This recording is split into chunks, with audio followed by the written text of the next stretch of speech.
rapaziada, está no ar mais um A Soco Podcast para vocês de todo o mundo, não é não, Jabá? É isso aí. E aí, Alan, tudo bem com você? Bem, e tranquilo? você? Tá Foi bom, tudo bem, tranquilo. Hoje eu sinto que eu vou ter que pegar leve com você. Não só comigo, né? As piadinhas hoje...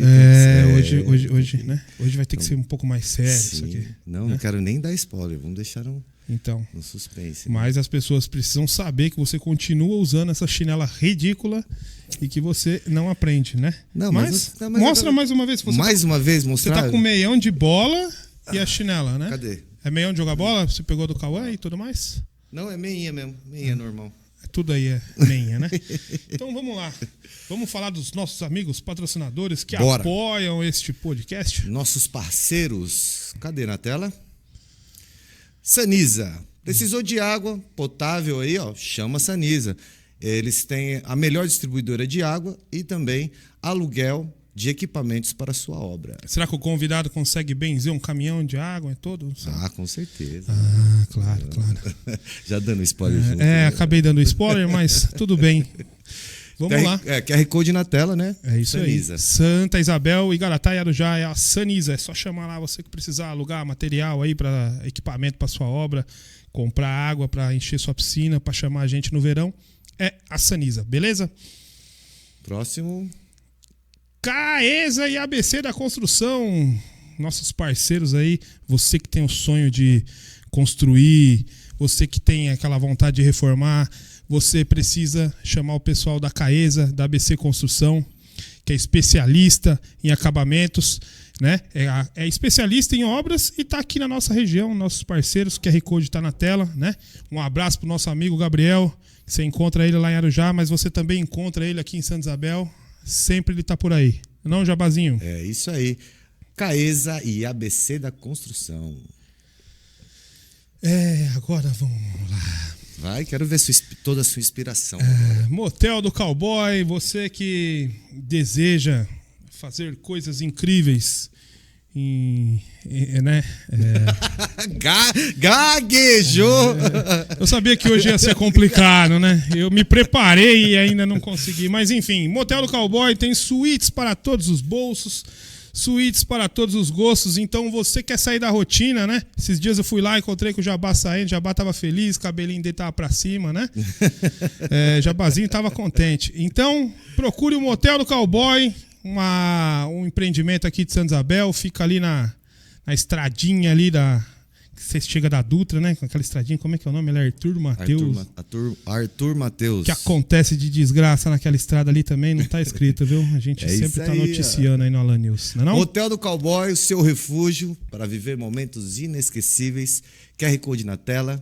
É um empreendimento isabelense, uma baita de uma estrutura. Vale a pena conferir. É isso aí. Então vamos lá? Bora! Então agora, com muito prazer e orgulho, a gente recebe, né, uma pessoa desse quilate aqui, né? Oh, meu Deus! O padre hypado, né? Exatamente, né? Assim, muitas pessoas logo com a chegada dele, foi, né, muitas pessoas, muitas famílias vieram comentar e falar sobre o trabalho que esse padre novo, né, vem fazendo na nossa cidade, né? E quando surgiu o convite, inclusive, né, muitas pessoas, né? Quando a gente abriu a caixinha lá, quem vocês queriam ver no nosso podcast? Muitas pessoas queriam ver o senhor aqui. Então, com vocês, senhoras e senhores, Padre Vinícius Vilela. Muito boa noite. Boa noite, Alan. Boa noite, Jabá. Muito obrigado. Eu não sei se é tudo isso que vocês estão falando. Sim. A propaganda é enganosa. Não acredita não, viu? Você que tá ouvindo a gente aí. Mas muito obrigado mesmo pelo convite. Eu tô meio gripado, viu, gente? Então vocês vão perceber que a minha voz tá meio embargada, mas é porque eu tô me recuperando de uma gripe forte, mas estamos aqui, Mas tá junto. Melhor que o Jabá, que tá se enxugando, que tá precisando de uma toalha, viu, produção? O cara tá suando mais do que... Não, é aquela coisa, toda vez que a gente começa, no começo eu fico nervoso um pouquinho, daí dá aquele suadorzinho. Depois vai relaxando, né? Depois vai ficando mais Inclusive, eu acho que seria melhor você virar o cabo do... Tá bem no meio da sua carinha japonesa, então... Pro outro lado. Assim ficou melhor, né? Então, Padre Vinícius, que nasceu no dia 12 de outubro de 95. Eu fiz a lição de casa. Nossa, FBI, hein? Né? Que medo. Fiz a lição de casa, rapaz. Nasceu no dia Nossa Senhora Aparecida. E no mesmo dia que o doutor Carlos Chinchilla, nosso prefeito, inclusive. Ah, é o mesmo dia? Pois é. Dá pra comemorar junto. Dá, se ele aparecer na minha missa, ele quase não vai na minha missa. E é no mesmo bairro. Ele é meu paroquiano, mas não vai na minha igreja. Mas tudo bem. Ô, doutor Já Carlos. fica aqui o puxão de orelha. Pô, tem que comparecer lá, né? Tomar a sua hóstia, né? Vamos lá, tá fugindo da missa? Por quê, doutor? Hã? Rezar costuma fazer bem, como dizia Padre Zezinho. É isso aí, é isso aí. Até quando é macumbeiro também não tem problema. O importante é estar...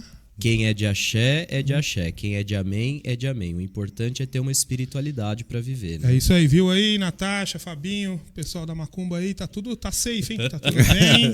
Tá tudo bem, não precisa ficar acanhado aí, né? Fabinho, ele fica tremendo quando ele chega perto de outra, sabe? Mas ele tem uma... isso é um sinal de respeito da parte dele, né? Não, é medo mesmo. Porque ele Fabinho, você não viu isso aí? Começa a rodar, cara. Fica preocupante. Enfim.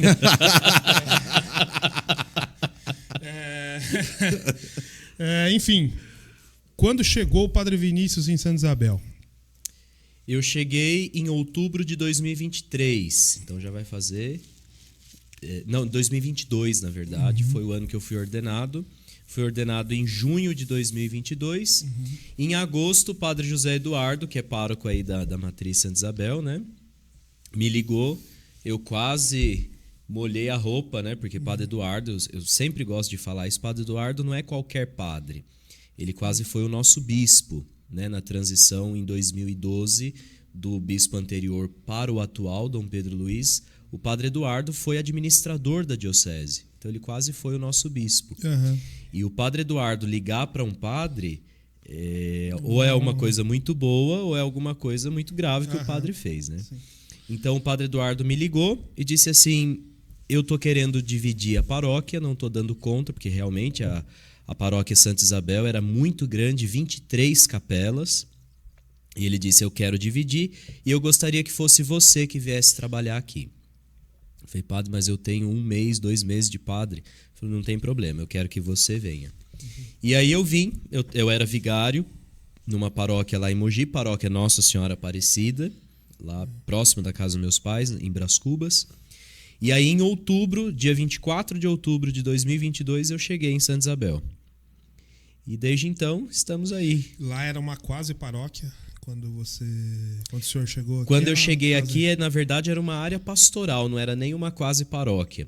Então, só para quem está nos acompanhando entender as estruturas da igreja. Toda igreja é igreja, mas num sentido jurídico, cada igreja tem a sua importância jurídica, né? Então, uma paróquia, ela nasce de um território que se desmembra de uma outra paróquia mais antiga. Foi o caso aqui. Agora a paróquia Santa Teresa saiu da paróquia Santa Isabel, né?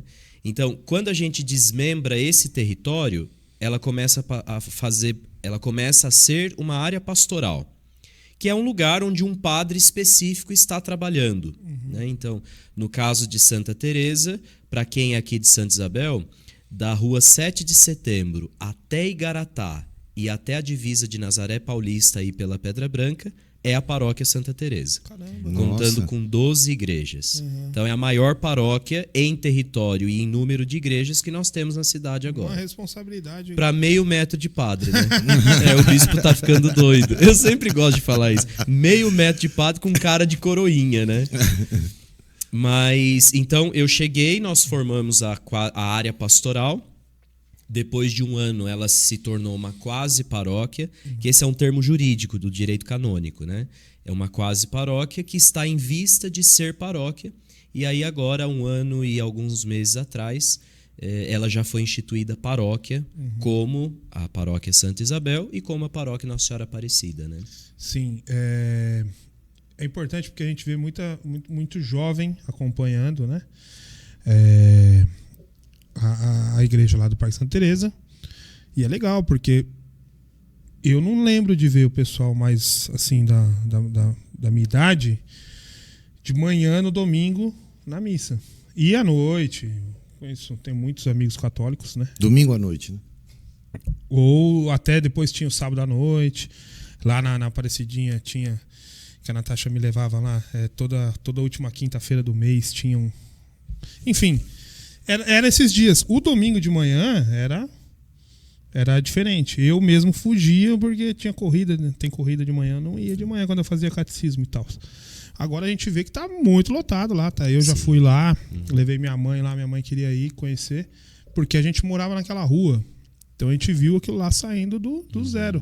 E foi construído num terreno acidentado, uma obra maravilhosa lá, né? E tá ficando cada Aquela vez igreja melhor. é quase um milagre, né, Alain? Todo Todo dia que eu olho lá, eu falo, meu Deus. E se olhar da essa parte de igreja é um baixo, milagre. Dá mais medo dá ainda. mais medo, porque é uma estrutura imensa, é muito alto, muito alto. Mas, por outro lado, quem vai na igreja que está ali no nível da rua Agenor Rocha de Araújo, tem uma vista maravilhosa sim. que nenhuma outra igreja aqui em São Isabel tem, viu? Exatamente, Detalhe. Então é muito bonito, realmente é uma vista muito privilegiada, é um lugar muito especial. Assim. É uma igreja pequena, né? Uma igreja pequena, mais acolhedora. mas muito, muito aconchegante. E o meu grande projeto aqui é virar, não a igreja, o prédio, mas virar o modo como nós utilizamos o prédio agora. Né? Porque a gente entra, ele está em paralelo à rua, então a gente entra meio que a igreja está de lateral. Eu quero virar a posição do altar para que aquela vista bonita que nós temos seja o fundo do altar. Sim. Então abrir uns painéis de vidro e tudo mais, para quem chega dedicar com o altar e com aquela vista que é maravilhosa. O pôr do sol ali é muito bonito mesmo. E eu acho importante a imagem, lógico que o respeito existe para todos. Mas um padre jovem, ele traz o jovem, que é importante, porque, né, em tempos de hoje, que a gente vê todo mundo se perder, a grande maioria das pessoas, ainda mais os jovens, se perdendo, e aí tem a figura do padre novinho, eu acho que é interessante. Agora, eu não sei, na vista do senhor, você também pensa assim que... Posso te pedir um favor? Pô, eu preciso te chamar de senhor. Eu gostaria que você me chamasse de você, porque você é muito mais velho que eu, sem dúvida. Olha, vai! A Natasha me Inclusive, você que já legal tem isso tá até um acontecendo. bigodinho que já tá te colocando na meia-idade. Não, realmente. É que você não viu o jabá. Padre, é porque assim, ó, todo episódio aqui, ele cisma em me chamar de velho, que não sei o quê, que não sei o E que lá. agora ele eu tá tomei. tomando a revanche, né? E tomei Jabá? logo do padre que eu não vou responder. Então eu vou dormir com essa. Eu vou aceitar que eu realmente tô mais velho. Mas a Natasha me pediu muito. Falou, você sabe que ele é uma autoridade, não vai lá, chegar lá e faltar com a educação. Então... Não, mas eu tô te pedindo. Com a permissão do padre, viu, público? Agora... Pode me chamar de você. Então tá, não então tenho vamos lá. problema com isso. Você vê essa questão... Até neste sentido, né? Porque transmite uma imagem diferente para a rapaziada mais nova. E isso acaba colhendo, né? Eu já tive... Bom, é uma oportunidade, mas ao mesmo tempo eu tenho muitos desafios com isso. O fato de ser muito jovem... por isso que eu vivo de Batman, assim, né? Eu brinco, o pessoal me vê na rua, no mercado, na farmácia de batina. Eu vivo de batina. É muito raro você me encontrar por aí com roupa civil normal, né? Por quê? Exatamente porque eu tenho cara de coroinha. Ainda mais hoje que eu raspei a barba, fica mais ainda, né? Eu sou muito jovem, eu tenho 29 anos ainda, né? E já 3 de padre. Então, praticamente esses 3 anos eu estou vivendo aqui. Por um lado, é verdade que a linguagem nos aproxima das pessoas. Então, os mais jovens vêm, né? Não sei, porque talvez se inspiram por ver um padre mais jovem, né? Até se surpreendem, a soco, né? A soco, um padre jovem assim, né? Agora, por outro lado, eu também já enfrentei muita dificuldade, muitos desafios aqui na cidade. Por quê? Santa Isabel estava acostumada com o tipo de padre João Orlando da Cruz, que ficou por 40 anos aqui, né? Então, era um padre mais velho, mais sistemático, que tem todos as suas honras e imagina o trabalho que ele fez. Eu fico impressionado, né? Quando eu vou, por exemplo, à Pedra Branca, eu fico imaginando o padre João Orlando sozinho aqui, dando conta de ir na Pedra Branca, eu com metade do que ele fazia, até menos da metade, às vezes não dou conta, né?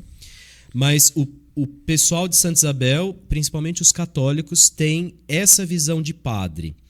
E que quando eu cheguei eu fui meio que quebrando os paradigmas, né? Então o povo vê o padre jovem no rodeio, o povo viu o padre no carnaval, que isso me deu muito problema, a ponto de inventarem até, assim, questões muito delicadas. Fizeram cartas para o bispo dizendo que eu estava saindo com mulher casada no carnaval, que eu caí bêbado na Praça da República no carnaval e tudo mais. Então, mas para dizer, eu me coloco em todos os lugares, eu não me escondo das pessoas. Sim. E também para quebrar esse paradigma de dizer, padre tem que ser velho, gordo, careca e chato. E da porta da igreja para dentro. E da porta da igreja para dentro. Não é verdade. E não só aqui em Santa Isabel. Mas essa é uma realidade da igreja num todo. A igreja tem ordenado padres muito jovens. Eu fui ordenado na turma de 8. Dos 8, 6 temos praticamente a mesma faixa de idade. Os 27 aos 32. Né? Então, assim, eu sei que ainda hoje as pessoas se espantam. Né? Eu lembro muito bem, a primeira vez que eu vim celebrar uma missa aqui no Santa Teresa, no Parque Santa Teresa, era uma festa de Santa Teresa em outubro, era uma novena, e o padre Eduardo já tinha conversado comigo, já estava tudo certo que eu viria, e ele anunciou, olha, o futuro padre de vocês virá celebrar a novena. E aí eu cheguei, mais ou menos uns 15 minutos antes. Quando eu cheguei vestido de padre, as pessoas meio que procuravam o padre, né? Mas cadê o padre? Será que... E aí quando eu entrei, era nítido no rosto das pessoas a decepção. O rosto esperava essa figura. Sim, o que me passou era cara de decepção até eu fazer o Em Nome do Pai. É que hoje a minha voz, graças a Deus, eu sou baixinho, mas eu tenho uma voz potente. Hoje a minha voz está meio assim por conta da gripe. E aí quando eu falei em nome do Pai, do Filho, aí o povo se espantou, falou, nossa. E aí dali para frente o povo foi acostumando com o Padre Vinícius, foi percebendo, bem, ele é muito jovem, mas ele tem preparação para estar onde está, né? Mas então tem esses dois lados, sabe, Alan? Por um lado é uma grande oportunidade de arrastar os mais jovens, mas por outro lado eu sinto muito desafio mesmo, de passar credibilidade. Bom, agora eu penso que essa fase já passou, né? A cidade toda me conhece e tudo mais, mas no começo eu cortei um 12 por aqui. Imagino, porque os mais velhos, ainda mais aqui, aquele saudosismo, né? Assim, exato. Do mesmo jeito que chama os mais jovens, poderia ter afastado os mais velhos até criar essa... né? Sim. Eu aprendi de Dom Paulo Roxo, que foi o nosso bispo anterior, já falecido. Muita gente o conheceu aqui em Santa Isabel. Dom Paulo era muito próximo das pessoas. Ele foi meu professor na faculdade de teologia e ele sempre disse isso pra gente, Jabá. Ele disse assim, respeite muito o chão onde você está pisando, porque quem está chegando lá é você. As pessoas já estão. Sim. Né? Então, respeite muito a comunidade que você chegar. Você que deve se adaptar à comunidade. Então, quando eu cheguei aqui é a minha primeira paróquia, né? É a minha primeira realidade de trabalho, assim como padre. E então eu sempre tive esse respeito, assim, de ouvir as pessoas, de entender como que funciona. Claro, estando à frente, né, num ofício que requer tomar decisões, colocar as coisas no lugar, algumas coisas eu tive que ir mudando. Mas eu sempre tive muito cuidado, até hoje eu tenho muito cuidado de tocar a realidade onde eu estou com muito respeito.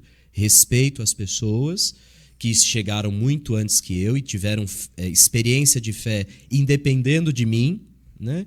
E depois que eu sair daqui, as pessoas vão continuar, a comunidade vai continuar. Não é que a igreja vai acabar comigo, né? Eu fui o primeiro e o último pároco. Não, eu tenho muita consciência disso. Até para fazer obras mesmo, às vezes o pessoal me dá a ideia, né? Ah, padre, vamos fazer isso, vamos fazer aquilo. Algum projeto mais mirabolante, eu viro para as pessoas e digo, eu não vim aqui para morrer. o próximo pároco que faça. Né? Eu sei que eu sou passageiro. E você veio de Mogi? Eu vim de Mogi, eu sou natural de Mogi e nunca tinha mudado de cidade. E eu imagino que é um desafio, né? Porque Santa Isabel, além de ser uma cidade pequena, é uma cidade que ela tem a sua cultura, né? Meio coronelista, assim, digamos assim, que ela cria, né, as suas... Ela acaba moldando a doutrina da igreja com uma questão de uma... digamos, não uma doutrina da cidade, mas se molda a cultura da cidade. Um jeito próprio de viver a fé aqui. Isso, Sim, né? E aí se misturam a ideia do saber de Deus com a ideia de sentir Deus. Isso. E para você que vem com uma cidade que é um pouco mais desenvolvida, né, que está mais claro para as pessoas a diferença entre saber e sentir Deus, você chega e deve ter enfrentado um grande desafio mesmo. Né? É interessante você falar disso, Jabá, porque às vezes as pessoas colocam tudo no mesmo balaio e chacoalha e vira uma salada, né? Sim. Quando eu cheguei aqui, as pessoas... eu não sei de onde tiraram isso, mas me chamavam de petista. Então, o que tem a ver o evangelho com a minha determinação política ou a linha que eu sigo? Pelo contrário, e aqui tomo até a liberdade... Nunca fui petista e detesto essa linha de pensamento. Né? Pode olhar, a começar do jeito que eu visto. Né? Eu visto como os padres do século passado, ou até 2 séculos atrás. Porque isso aqui é uma questão de convicção. Né? O Vinícius precisa desaparecer para aparecer o padre Vinícius. Então eu falo em nome de uma instituição. O meu CPF não vale muito, o que vale é o CNPJ. Né? Mas para dizer essa coisa... da cultura. Eu estava comentando com o Fábio antes da gente começar, que eu em Santa Isabel, no sentido de cultura, por exemplo, é uma cidade mais rural, tem mais esse clima de interior, mesmo nós estamos ao lado de São Paulo, né? Sim. Eu me sinto em casa, porque eu nasci praticamente no centro de Mogi das Cruzes, mas vivi alguns anos da minha infância com os meus avós em Itaiaçupeba, que é um distrito rural, bem rural de Mogi, e que é uma mini Santa Isabel, então, onde todo mundo se conhece, as pessoas se conhecem pelo sobrenome da família, né? Eu acho como é aqui mesmo, né? Eu achava engraçado quando eu cheguei, agora não mais. Mas as pessoas, não sabendo que eu era de Mogi, perguntavam: mas você é da família de quem? Você é da família de quem? Fim de quem? Aqui você sabe fim eu de quem? sou da família dos meus pais. Né? Tipo Kiko, né? Você é da parte de quem? Então, eu consegui me adaptar bem a essa realidade. Né? Foi até uma surpresa para mim mesmo. Eu achava que eu não ia conseguir me adaptar.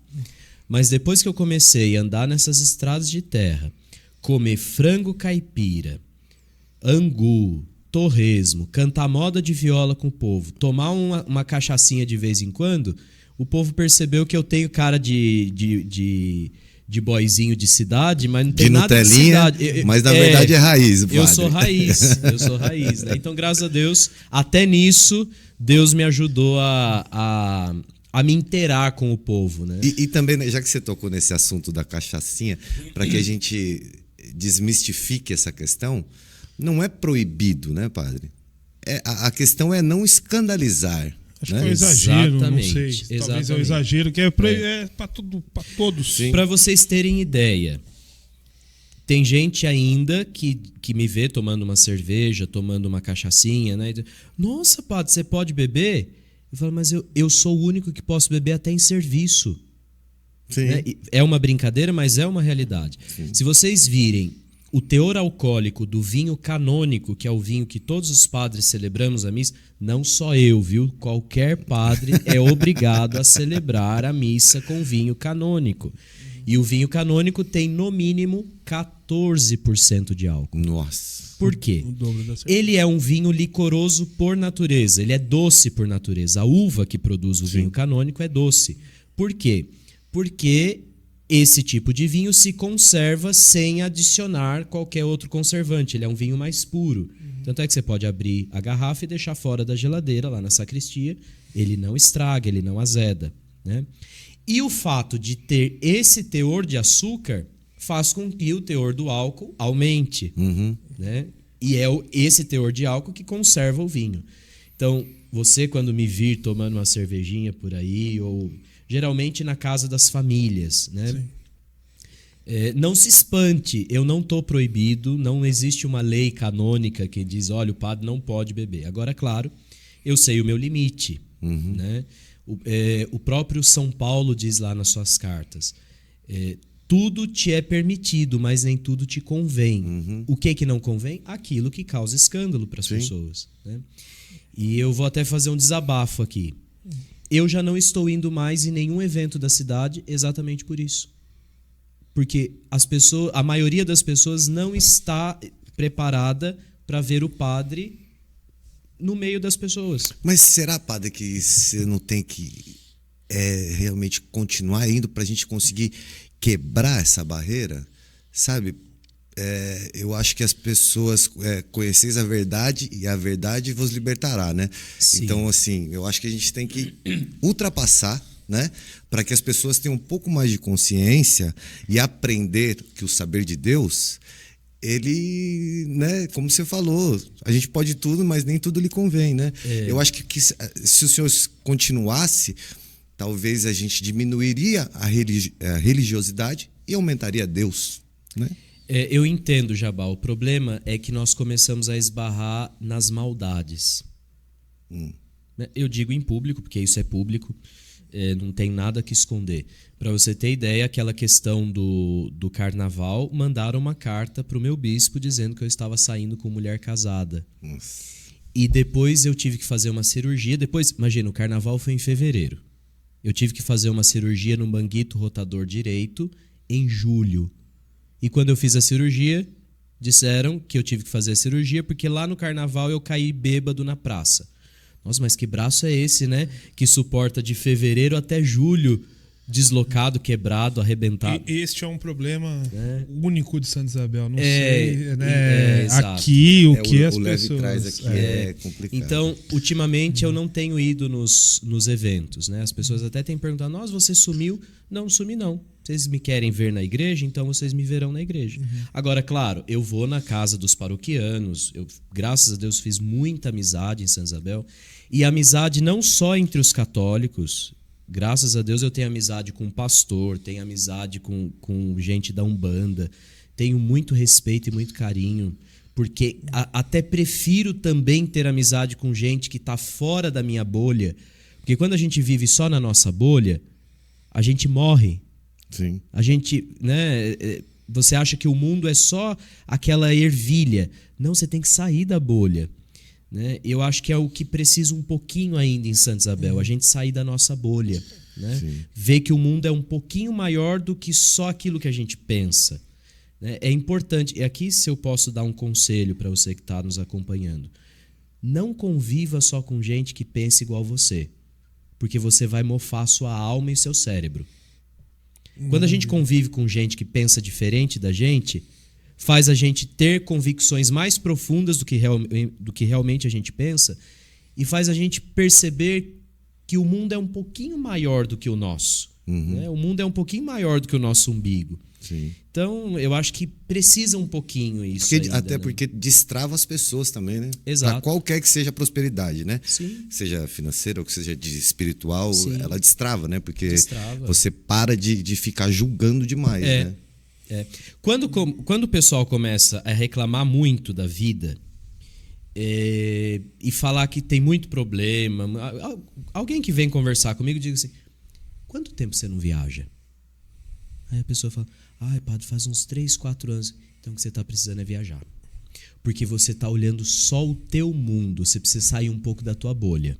Para você perceber que os outros também sofrem, para você perceber que os outros também têm coisas bonitas, não é só você. Para você perceber que existem outros lugares no mundo, não existe só onde você mora, não existe só a sua casa no universo. Né? Então eu sempre falo assim, sai da bolha. Porque o dia que você tiver coragem de sair da bolha, você vai descobrir mais sobre você ao descobrir que existem os outros. Sim. Isso é importantíssimo. Sim. Muito interessante. Porque justamente o que eu estava falando no começo, né? Eu acho que o que traz a rapaziada mais nova, que ajuda a trazer, lógico que são as famílias, né?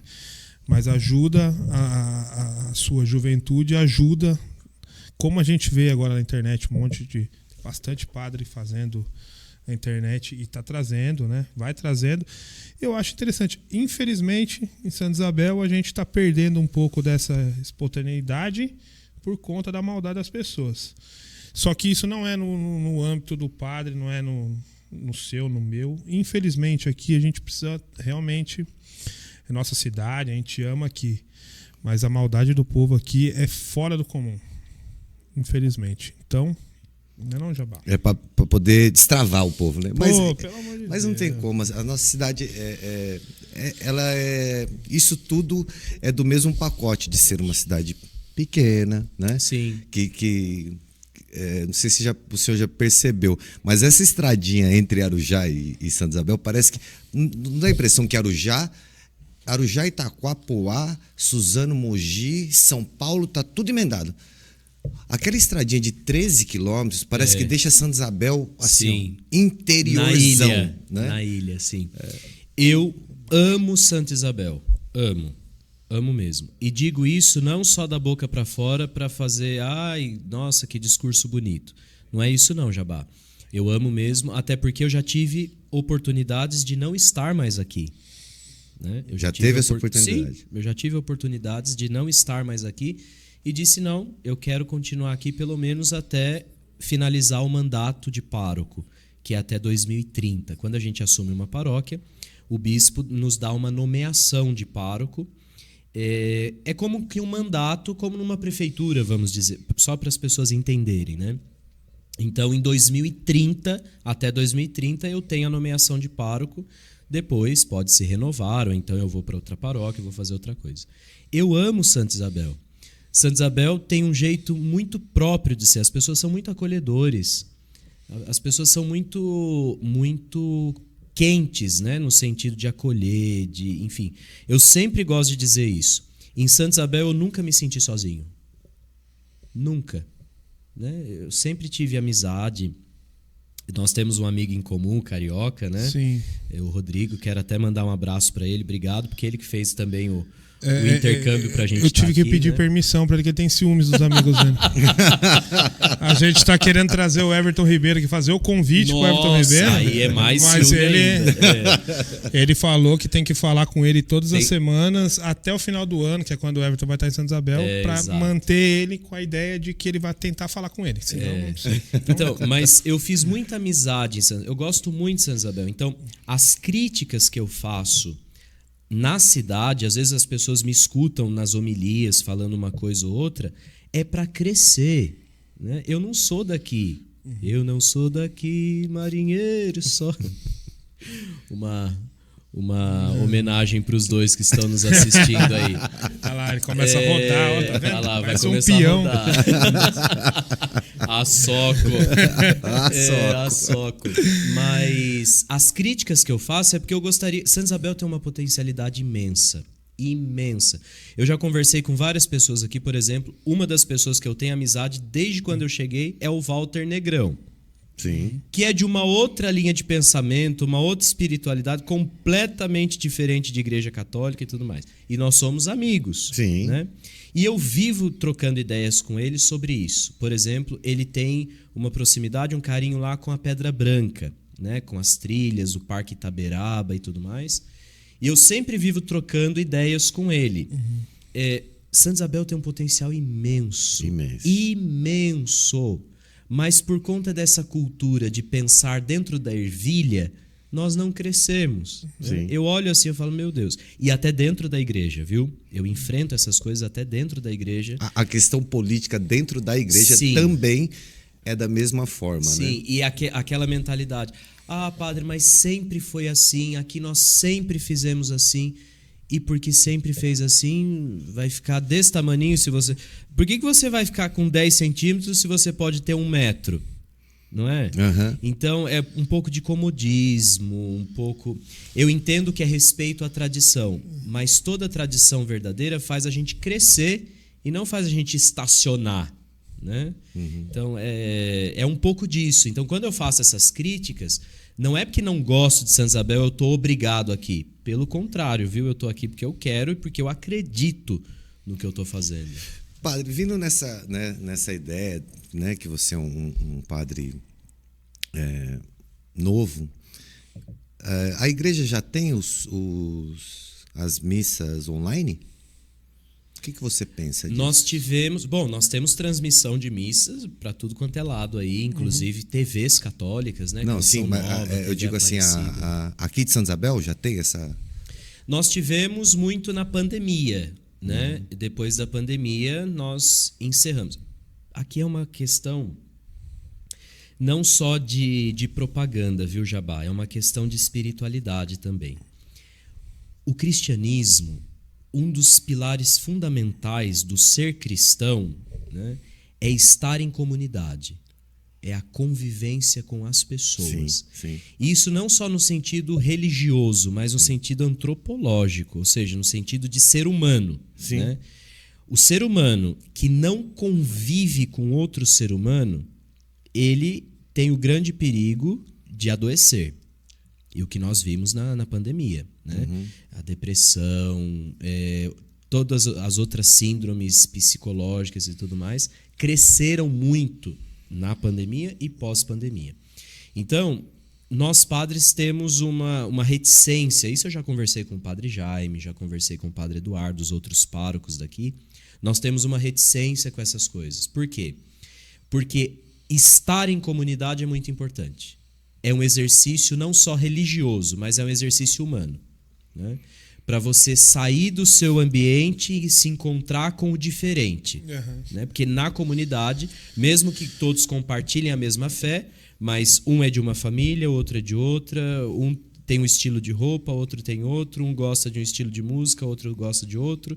E isso também ajuda as pessoas enquanto pessoas, sujeito de relação. E aí, automaticamente, quando você coloca uma missa online, você dá o direito da pessoa de não ir até a comunidade. Sim, né? Exato. Para poder participar. E aí, a individualidade se torna individualismo, que é um dos problemas das redes sociais hoje em dia. Né? Numa família, você está lá almoçando, e isso eu observo muito nos almoços que eu vou por aí. Você está almoçando, o pai e a mãe conversando, mas o filho está lá nas telinhas. Sim. E está em outro mundo, em outra dimensão, e não percebe o mundo onde ele está. Né? Se você perguntar hoje em dia para os jovens qual o estilo de música que teu pai gosta, é perigoso ele dizer não sei. Por quê? Porque o convívio não é efetivo. As pessoas estão morando na mesma casa, mas não estão convivendo. Né? Então, as tecnologias são boas, elas ajudam, mas ao mesmo tempo elas têm os seus limites e têm os seus perigos. E o que eu percebi, cara, que por algum tempo uma pessoa cobrava o outro, né? Ô, você tá no celular demais. Hoje em dia não cobra mais. Ela pega o celular também. Ela pega e porque fala, cada um prefere ficar dentro do seu mundo, cara. Sim. Eu sempre digo isso para as pessoas. As pessoas que vêm procurar dizendo, padre, eu tô meio que depressivo, tô perdendo o gosto da vida. Né? Eu me sinto muito angustiado, muito triste, muito isso, muito aquilo, não sei o quê, não sei o quê. A primeira pergunta que eu faço é: quanto tempo você fica em rede social? E eu sou jovem. Sim. Eu também tenho minhas redes sociais. Sim. Eu também sou filho desse tempo e eu também me policio. Por quê? Esse movimento da gente sempre puxar para cima, isso é uma questão de psicologia, não é nem de religião. Né? Esse movimento da gente sempre puxar para cima, buscando o que está mais embaixo, cria ansiedade em nós. Porque você nunca vai estar satisfeito com aquilo que você está buscando. Mais um. Você sempre está consumindo. Esse é um problema. Outro problema das redes sociais, a comparação.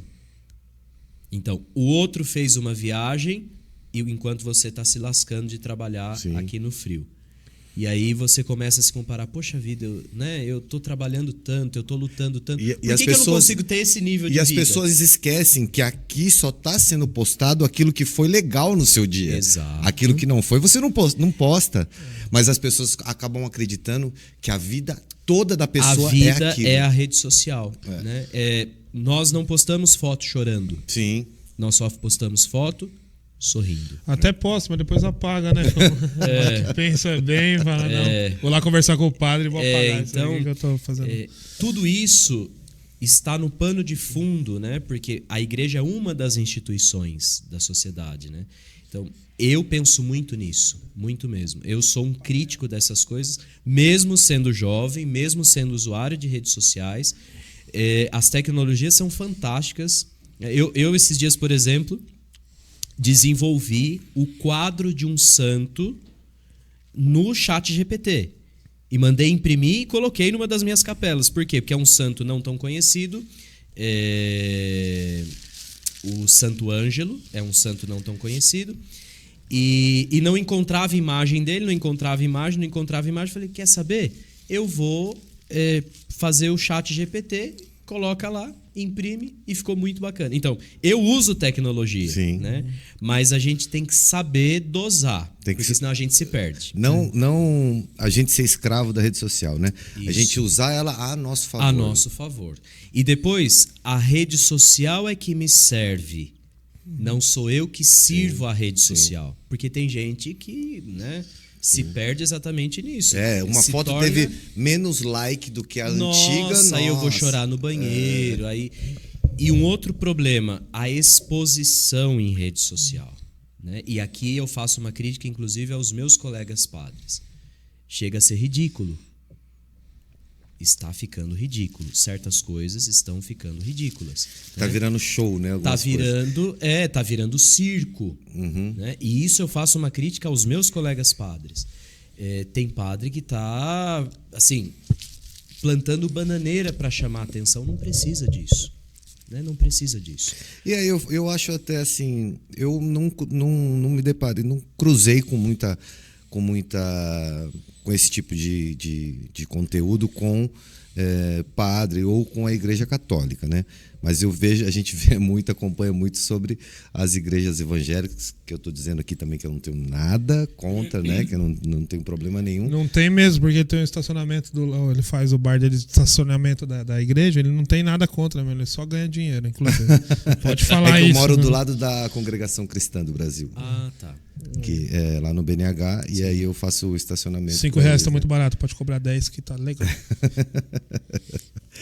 E eu vejo que, né, a igreja evangélica, não todas, mas algumas, parece que eles necessitam, né, de fazer esse show, como apareceu agora esse Miguel, que apareceu falando em línguas e, né, não sei o quê, para fazer um show, né? Para fazer um show para que, não sei, para que vá mais pessoas no culto e coisa e tal. Mas na igreja católica, eu entendi bem o que você disse nessa questão da tradição, né? Da comunidade em si, porque eu vejo que a missa ela é uma celebração, né? Ela meio que celebra ali a Santa Ceia, né? Isso? Sim.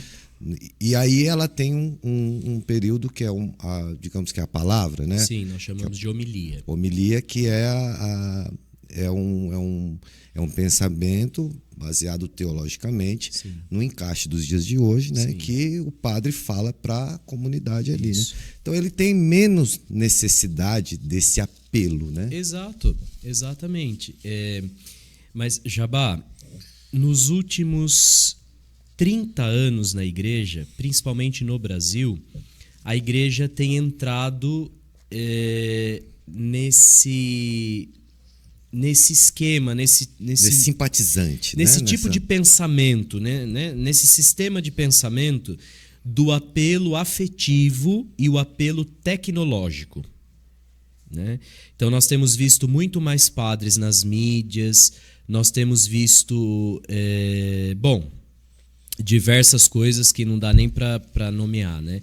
Aqui em Santa Isabel, pelo próprio estilo de igreja, como você mesmo disse, o próprio estilo de igreja das pessoas aqui não favorece esse tipo de coisa.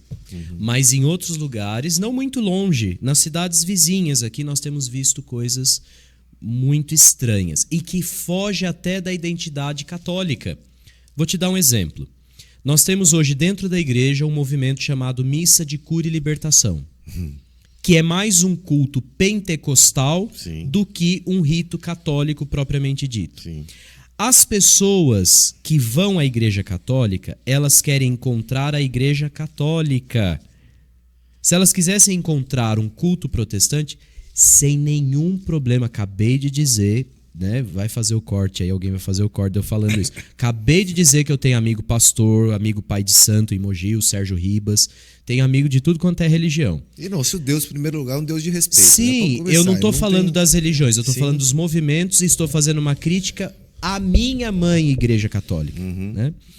É mais pentecostalismo do que catolicismo. Né? E hoje nós estamos numa onda de que as pessoas querem ver o catolicismo. Ou seja, elas querem ver o padre de padre, elas querem ir numa missa, elas não querem ir numa missa show. Até porque isso espanta as pessoas. Né? Então, um apelo afetivo muito forte, as pessoas têm que chorar, as pessoas têm que se emocionar, as pessoas têm que estribuchar, têm que manifestar espíritos esquisitos dentro da missa, senão ela não valeu. É bem aquilo da Universal, quando a Igreja Universal começou no Brasil, que Edir Macedo fazia aquele Vale do Sal do Jaboque, que as pessoas passavam sobre o sal e tinham manifestações estranhas. Caía. Isso está dentro da Igreja Católica hoje em dia. E que é um problema. Então, imagina, um padre falando isso. É um problema. Por quê? Porque você se distancia da sua identidade. E depois, esse tipo de movimento, talvez a maior preocupação não é trabalhar a fé das pessoas e a sua religiosidade, porque é muito superficial. Né? Esse movimento quer angariar seguidores. O problema é que o cristianismo não vive dessa base. Né? Nós não atraímos seguidores para nós. Nós devemos atrair seguidores para Jesus Cristo. Então tem aquele padre famosinho que tem 10 mil seguidores, 20, 50, 100 mil seguidores nas redes sociais. Ele é o evangelizador por excelência. Talvez não. Porque ele não vai conseguir enfrentar os barros lá do Pouso Alegre na Capela São Carlos. Exatamente. Entende? E não tô falando isso porque eu não tenho tudo isso de seguidores nas minhas redes, viu? E nem quero. Eu não quero seguidor pra mim, eu não sou Jesus Cristo. É aquela coisa, o ID no celular, o ID em Dubai, o ID sei lá, na Europa. Agora eu quero ver o ID. Eu quero ver fazer aqui, né? Videozinho com a poeira aqui da nossa estrada de terra, indo celebrar para os senhorzinhos e as senhorinhas lá de 3, 4 senhorzinhos numa capela de roça. Entende? Então, eu acho que a gente está perdendo a mão nesse sentido, a gente precisa reequilibrar as coisas. Né? Mas o bom é que tem padre para todo mundo. Sim. Né? Então tem esses padres midiáticos que gostam de fazer essas coisas e que fazem essas missas. São mais um showman do que padre. E tem padre de roça que gosta de cantar a moda de viola com o povo. Sim. Então esse é o mais bonito da Igreja Católica também, entende? Cabe todo mundo dentro da igreja. Eu tenho devoção a um santo, São José Maria Escrivá, que era um sacerdote espanhol, viveu no século passado, morreu em 75, então muito recente. Né? Ele dizia assim, na igreja cabe todo mundo. Quem é de esquerda, quem é de direita, quem é de cima, quem é de baixo. Basta que sejamos filhos de Deus e sigamos o evangelho. Né? Então a igreja é um leque grande de manifestações. Agora, existe um limite, né? O que é manifestação própria de um carisma, o que já extrapola e perde a identidade católica e perde o evangelho e a palavra de Deus e perde o sentido de ser. Né? Esse é um assunto bem complicado que muita gente pode falar, pode criticar de diversas maneiras, né? Mas Pentecoste aconteceu uma vez só, né, padre? Exato. Né? Então, assim... Agora, voltando nesse pastorzinho que você falou, né? No Menino Novo, o hype desse cara acabou. Acabou, já foi, né? Mas justamente com a morte do Papa, foi bem na época, e aí só se deu isso. E é um movimento, a morte de um Papa, o conclave, a escolha do novo Papa, é um movimento muito grande. É um movimento. Você teve com o Papa Francisco, lá no. Em que ano que foi? 3 vezes. 3 vezes? 23, 24 e 25. Este ano? Este ano em janeiro. Caramba. Uma semana antes dele começar a cancelar a agenda dele, eu estive com ele lá. Caramba. Dia 27 de janeiro. Padre, tem um sentir diferente aí? Ou se tem. Você se sente mais católico. Você se sente mais pertencente àquele mesmo grupo, embasado com a teologia. Sim. Nesse momento ali. Você disse uma coisa muito bonita, Jabá. Uma coisa é saber Deus, outra coisa é experimentar Deus. Sim. E aquilo que se relaciona a Ele. Então, estar com o Papa em Roma é uma experiência. Sim. É um assoco. De verdade. É uma coisa assim fora do comum. Eu tenho vontade de, né?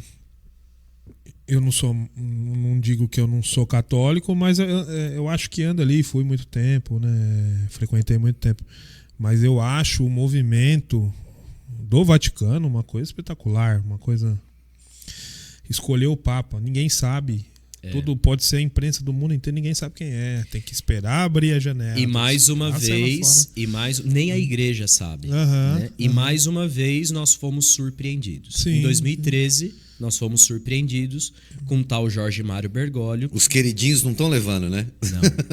E dessa vez, mais uma vez, nós fomos mais surpreendidos ainda, porque quando falou o sobrenome Prevost, todo mundo, até nós que estamos dentro, né, dizemos, mas quem que é esse? Né? Que não estava em nenhuma das listas. Não, os preferidos, né, que eram os preferidos, era o Pietro Parolin, que era cardeal secretário de Estado, era o número 2 do Vaticano, era o Tagle, que era o filipino super badalado, que também cantou Imagine por aí, jovem.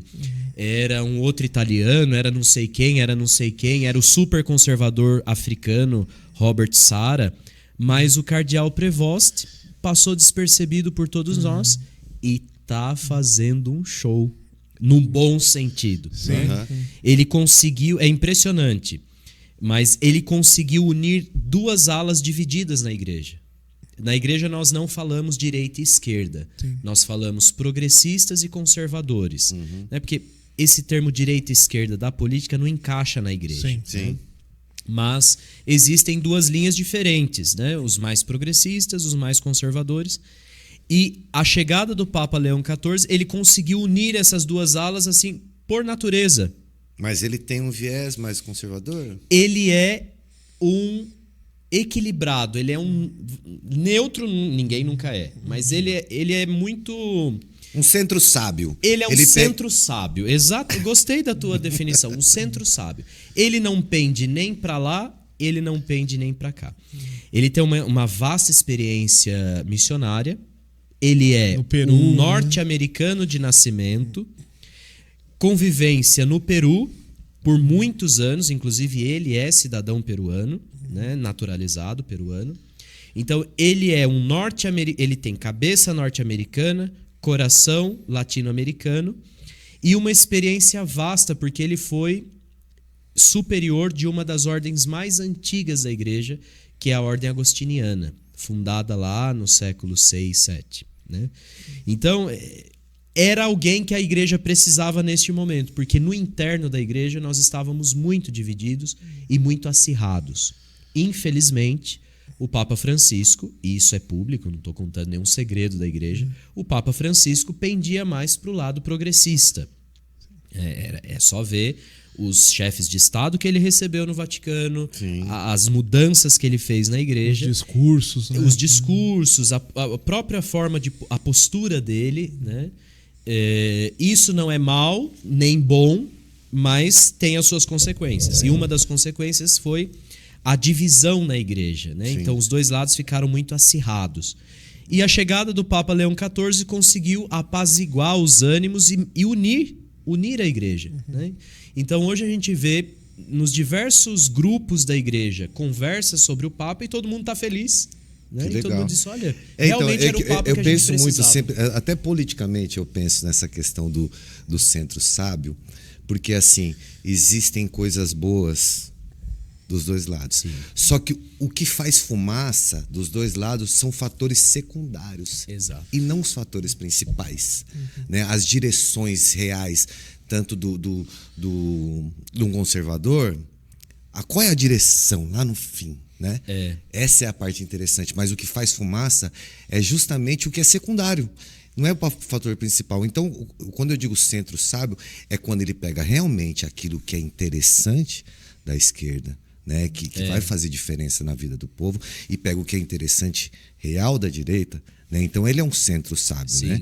Então eu acho que é mais ou menos isso que esse Papa conseguiu unir, né? O papo está muito bom, padre, interessantíssimo. Eu tô adorando a nossa conversa, de fato. Obrigado. A gente tem que parar só um pouquinho, porque a gente precisa fazer um merchan do nosso parceiro aqui, tá bom? Isso aí, coisa boa, hein? Mais Sabor. Tá aqui, ó, Mais Sabor, que apoia o Açoco Podcast. A gente vai comer daqui a pouco, vai papar, né? Vamos trocar por uma hóstia, né? Esta é a Mais Sabor, que apoia o Açoco Podcast, tá bom? Você que quer comer uma pizza de qualidade, você quer visitar um espaço bom, um espaço novo, um espaço legal, você vá até a Mais Sabor. Mais Sabor que tá ali no centro de Santa Isabel, na Avenida República, número 865, tá bom? Visite lá, um espaço maravilhoso, leve lá a sua família. Hoje a gente vai comer aqui, ó, marguerita com Dom Pepe, se eu não me engano, hein? Eu acho que é só pela carinha, ó. Daqui a pouco a gente vai papar, tá bom? É isso aí. Gente, eu gostaria só de ressaltar aqui que, de fato, né, de vários... Na 10ª? Estamos na 10ª ou na 11ª? Estamos já com alguns números que eu não consigo lembrar. É quase que unânime aqui que a Mais Sabor, de fato, é a melhor pizza de Santa Isabel e com a entrega mais isso a gente não tem ágil. dúvida. 4.685.000 para você que é do passado, que você liga ainda, né? Ou se não, você manda no WhatsApp lá no 99727-3566. Eu tô bom de vista, hein, Javá? Olha só. Eu tô bom de vista. Então, meu amigo, minha amiga do Açoco Podcast, quer comer uma pizza de qualidade, chama Mais Sabor. Mais Sabor. É isso aí. Padre, vamos voltar um pouquinho agora? Sim, vamos voltar mais um pouquinho. Mogi das Cruzes, 1995, né? E aí? Quando que surgiu essa aptidão, essa questão, vou ser padre? Família apoiou? Como é que foi isso aí? É muito interessante. Os primeiros traços de vocação é o fato de que minha família, os meus pais, eu sou filho único. Os meus pais não são católicos, só para você entender. O meu pai é de família da Congregação Cristã do Brasil. Só o meu pai e outros 2 irmãos que não são propriamente. O meu pai nem batizado é. Né? É uma das graças que eu peço para o meu sacerdócio, de um dia batizá-lo, se ele quiser assim. Né? Eu respeito plenamente a liberdade dele. Do lado da minha mãe, são aqueles católicos que só vão à Aparecida comprar muamba e dizem que são católicos, né? Sim. Mas não são propriamente católicos, né? De missa dominical, sacramentos e tudo mais. Então, o primeiro sinal de vocação está aí, porque eu não tive nenhum incentivo direto da minha família, né? Mas eu tinha mais ou menos 6, 7 anos de idade, eu já descobri que eu queria ser padre. Então eu celebrava a missa lá em casa com suco de uva, bolacha Maria. Batizei todos os meus cachorros, todos eles estão no céu, porque eu batizei todos eles. Imagina. Então dava catequese para os meus primos lá, né? Então desde os 6, 7 anos, a primeira lembrança que eu tenho assim é desde os 6, 7 anos de idade, eu já tinha esse encanto. Primeiro era o encantamento pelo sacerdócio. Por quê? Porque na minha paróquia, até hoje, cerca de 30 anos, que é a minha idade, tem um único pároco, um italiano missionário no Brasil, Padre Carmine, que sempre foi a minha inspiração, assim. né? Então, eu sempre achei muito belo o jeito dele lidar com o sacerdócio, sempre com muito respeito, com muita amizade com as pessoas e tudo mais. O jeito, o sotaque dele, o que me chamava a atenção era o sotaque dele. Imagina, eu achava que para ser padre eu tinha que falar igual o Padre Carmen, e aí comecei a imitá-lo, né? Então, primeiro foi um encantamento pela figura dele. Depois foi um encantamento pela igreja, né? Pela estrutura da igreja, pelos ritos da igreja, pelas roupas da igreja. Eu achava aquilo tudo muito interessante para, né, para criança, tudo aquilo se torna mágico, né? É um outro mundo, é uma outra realidade. Quando você entra numa missa, é como se você estivesse entrando numa outra realidade, né? Você sai da sua realidade de escola, dos amigos, da família, sim, e você entra num outro nível de realidade, né? E aí eu fui coroinha, fiz catequese, primeira comunhão, crisma e tudo mais. E aí, com os 15 anos, eu comecei a fazer encontros vocacionais no seminário diocesano. O que são os encontros vocacionais? São encontros para a gente ver se realmente a nossa vocação, o nosso caminho é aquele, para a gente discernir realmente qual é o caminho, né? E nessa época, eu já tenho um primo que é padre há 20 anos, até um pouco mais, o Alberto, trabalha lá em Ferraz de Vasconcelos. Ele era o padre responsável pela pastoral vocacional, que cuida dos jovens que vão para o seminário. Mas você já era um pouco fã desse seu primo? Não.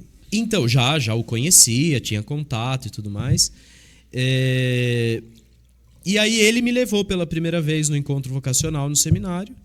E aí eu fiz 2 anos de encontro vocacional. E aos 17, para os 18, tinha terminado o colégio, eu fui para o seminário. E foi assim, né? Então, eu nunca me vi fazendo outra coisa. Não porque não tenho capacidade. Não, né? Claro que não. Mas é porque eu nunca me vi me realizando em outros departamentos da vida. Depois, eu fiquei 3 anos direto no seminário, então de 2013 a 2015. 2015 eu saí, fui trabalhar em São Paulo, fui fazer outras coisas da minha vida. Foi quando eu conheci Sidney Oliveira, né?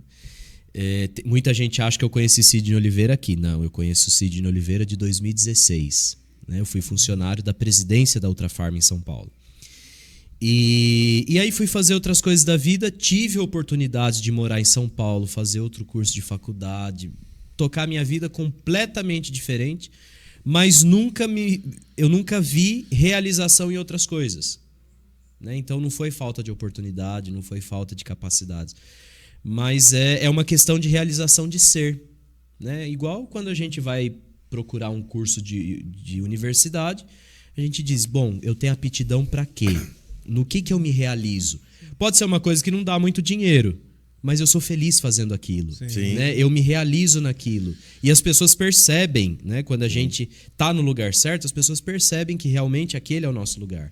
Então foi mais ou menos assim a minha gente vida. Imagina que não deva ser fácil, né? Em algum momento passou pela cabeça, pô, será que eu fiz a escolha correta? Ou sempre? Sempre passa na cabeça da gente. Será que eu estou no lugar certo? Acho que a vida inteira. Né? Certeza absoluta, Alan, a gente só tem da morte. Sim. Né? Agora, isso é uma questão de fé também, né? Às vezes, quando a gente passa por alguma crise, eu passo por crises. Né? Mas quando a gente passa por alguma crise, Deus sempre mostra, não, vai para frente. Esse é o caminho mesmo. Né? Através de uma pessoa, através de um acontecimento, através de uma situação, alguém que você atende, né? E que às vezes a pessoa... Já me passou muitas vezes isso. Eu atender uma pessoa em um dia muito mal e a pessoa relatar para mim aquilo que eu mesmo estou sentindo. E eu ter que dar uma resposta para a pessoa. E a resposta que eu dei, na verdade, era a resposta que era para mim.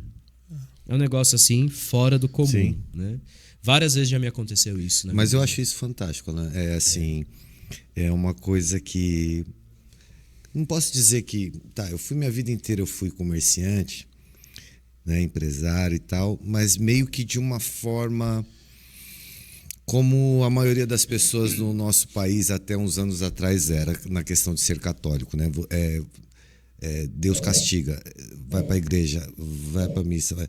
Eu também fui comerciante dessa forma, entendeu? Vai tomar conta da loja, vai tal. Toda hora que você Agora, arrasta essa quando caneca... você encontra, de fato, uma coisa que você ama fazer, o dinheiro não tem nada a ver com isso, Não, né? é. O dinheiro entra como um sabonete para lavar as mãos, sabe assim? Exato. É o que eu sempre tentei falar para os meus filhos. Gente, faça aquilo que amem. Não é o dinheiro que... Você não ama o dinheiro. Você ama fazer algo, né? Exato. O dinheiro é como se fosse um alimento, né? Então, eu acho demais. Né, assim, você encontrou tão novo, né? Essa vontade. E procura... tem procura dos jovens para seguir? Tem. Me ajuda que eu quero Tem. seguir. Inclusive, eu estou acompanhando e acompanhando firme mesmo, já está praticamente certo de que vai para o seminário. Um jovem, aqui na paróquia Santa Teresa, o Mateus, que despertou a vocação. E é interessante. Eu encontrei o Mateus lá na Capela São Carlos, para quem é aqui de Santa Isabel, lá no fundo do Pouso Alegre. Bem lá no fundo mesmo. É uma das capelas mais distantes e mais antigas daqui de Santa Isabel. Ela tem cerca de 100 anos, 100 e poucos anos. E é a capela de origem dele, da família dele. A primeira missa que eu celebrei, estando trabalhando aqui, foi dia 4 de novembro de 2022. Era o dia de São Carlos Borromeu, o padroeiro da capela. Uhum. Aí teve procissão lá na roça, tudo mais, teve missa. Quando eu entrei pra missa, eu bati o olho nele e alguma coisa me chamou a atenção naquele rapaz. Uhum. Eu não sei por quê, mas alguma coisa me chamou, parece que brilhava alguma coisa nele. Tá, passou a missa, terminou a missa, ele estava ao lado da mãe dele, a Simone, e aí eu fui cumprimentar um, cumprimentar outro, tudo mais. Eu cheguei nele e falei: oi, tudo bem? Boa noite. Aí ele: oi, tudo bem? Quando é que você vai pro seminário? Assim, de bate pronto. Uhum. Aí ele: não, padre, eu tô namorando, não vou em seminário, imagina, eu nunca imaginei, nunca pensei nisso. Eu falei: um dia você vai pro seminário. E não falei mais nada. Uhum. Passou o tempo, ele tá fazendo encontros vocacionais para entrar no seminário diocesano. Então, ele é um dos primeiros frutos da paróquia Santa Teresa. Né? Interessante. E sem Então, você ficar... Não. foi uma vez Eu ali... não fiquei... Eu simplesmente fiz essa pergunta para ele 3 anos atrás. Quando é que você vai pro seminário? Só isso. Né? E agora ele tomou... Ele já tem 19 anos e tudo mais. Tomou a iniciativa e está se preparando para ir pro seminário. Né? Então, assim... essas coisas que chamam a atenção, né? Sim. E aí eu começo a viver talvez aquilo que o meu pároco, o padre Carmine, viveu comigo. Né? Às vezes eu até me emociono, assim, eu olho o Mateus na missa, eu fico imaginando, né, ele daqui 10 anos como padre, e talvez padre daqui, né? A gente não sabe, talvez padre daqui. Então, quando eu não estiver mais aqui, algum fruto ficou. Então, muita gente fala assim: mas o padre não tem filho. Não, para mim, o Mateus é um filho. Sim, né? sim. O Mateus é um filho. Eu tenho todo o carinho com ele, o cuidado com ele, como eu teria com um filho meu. Sim. Nós temos 11 anos de diferença de idade, praticamente. Né? E então, ele é o primeiro fruto da paróquia. Então, para ver, a vocação da gente vai frutificando. Né? Já tem a paróquia, agora tem uma vocação e assim vai indo. Então, isso também se torna uma resposta. Nos momentos de crise, Sim. quando eu me pergunto, será que eu tô no lugar certo? Aí me vem essas coisas.